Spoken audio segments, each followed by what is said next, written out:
As vestes de João eram feitas de pelos de camelo. Ele trazia um cinto de couro e se alimentava de gafanhotos e mel silvestre. E pregava dizendo: após mim vem aquele que é mais poderoso do que eu, do qual não sou digno de, curvando-me, desatar-lhe as correias das sandálias. Eu vos tenho batizado com água, ele, porém, vos batizará com o Espírito Santo. Mais uma vez, o texto está se referindo aqui, é claro, a João Batista, né?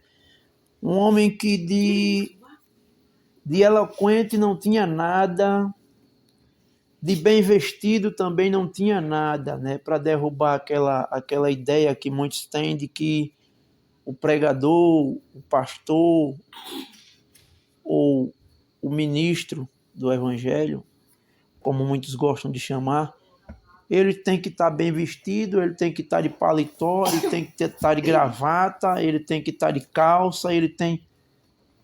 Então, muitas vezes a ênfase, na verdade, não está na mensagem, que é o importante.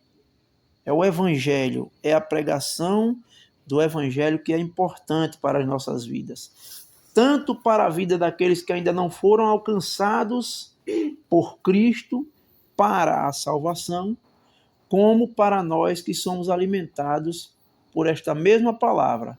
A palavra que converte é a mesma que alimenta. Então João aqui, ele estava vestido, as vestes deles eram feitas de pelos de camelo, ou seja, era uma roupa natural, comum daquela época, né? Não havia costureiros como, por exemplo, hoje em dia, que fazem roupas muito bem trabalhadas, com muito bom acabamento e muito bem feitas. Não que haja algum problema em a pessoa estar bem vestida, não. Uma pessoa bem vestida, ela é uma pessoa mais arrumada, né? Tem um aspecto diferente, traz uma imagem diferente. Não há nada de errado em estar bem vestido. Porém, não é obrigatório estar bem vestido quando se vai pregar o evangelho. Esse era o caso de João. Ele tinha as suas vestes feitas de pelos de camelo e trazia um cinto de couro e se alimentava de gafanhoto e mel silvestre. Apesar do texto aqui estar falando que ele se alimentava de gafanhoto e mel silvestre, com certeza esse alimento ele tem um poder nutritivo muito grande. Eu não consigo dizer para você aqui agora qual o poder nutritivo de um gafanhoto, mas a ciência vai estudar e vai ver, porque João não era uma pessoa fora do normal, né? Ele não tinha problemas psicológicos para comer gafanhoto do nada, né? O gafanhoto com certeza deve ter algum poder nutritivo, e o mel também. Com certeza o mel silvestre tem muitos benefícios para a saúde. E se tratando de estar no deserto, João estava no deserto, ele pregava no deserto, é aquela história de você ter que se alimentar daquilo que você tem no momento, né?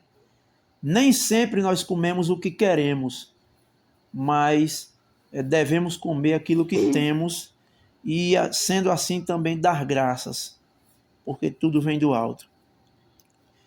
Então, o verso 7 vai dizer: e pregava dizendo, após mim vem aquele que é mais poderoso do que eu, do qual não sou digno de, curvando-me, desatar-lhes as correias das sandálias.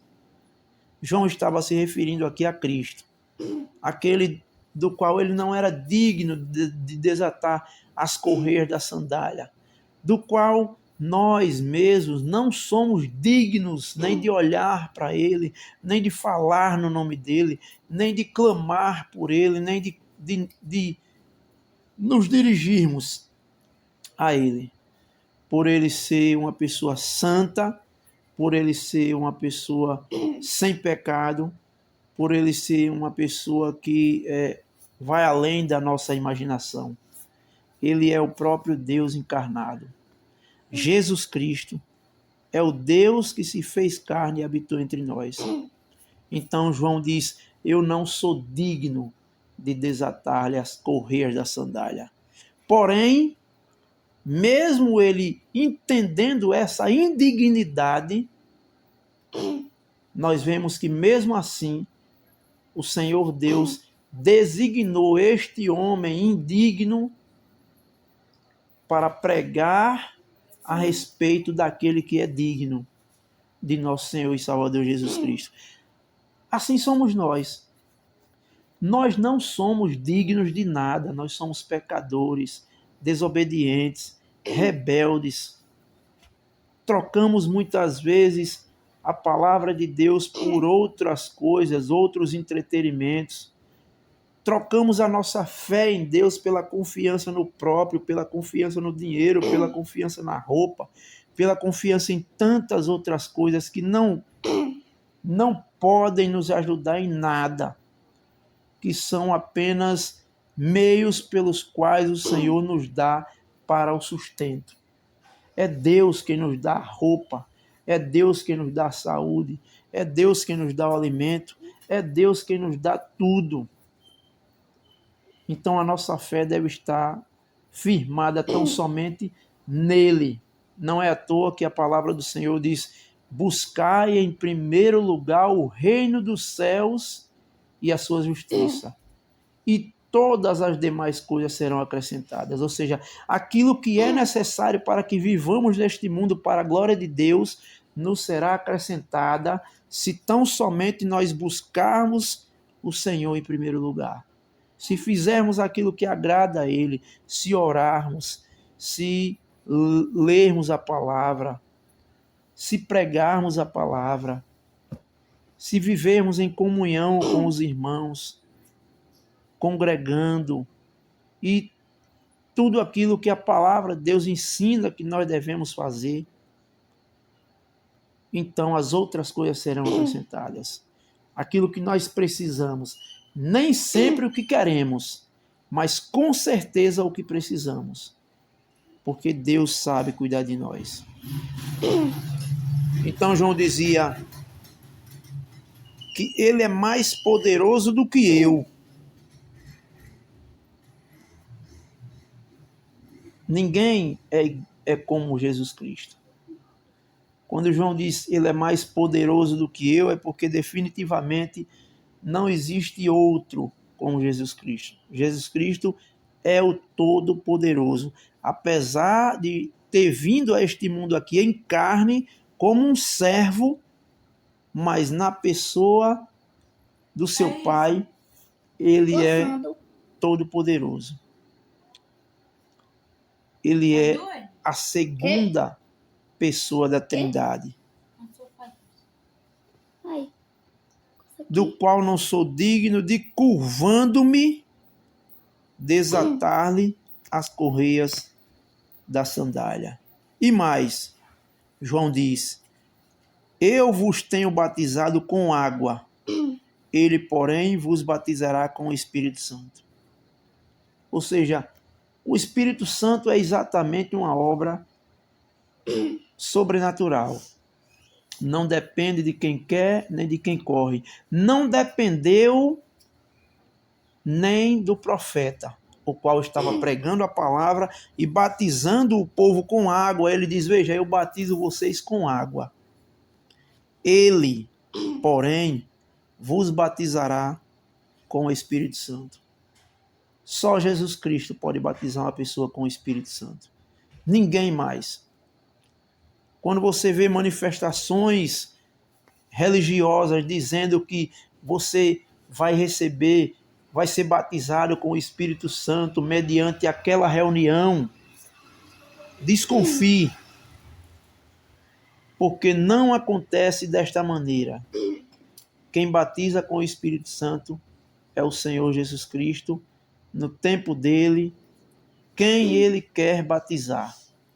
Não depende de quem quer, nem de quem corre, mas de Deus usar de misericórdia. O Espírito Santo é o selo que nos dá a garantia de que nós agora somos propriedades do Senhor.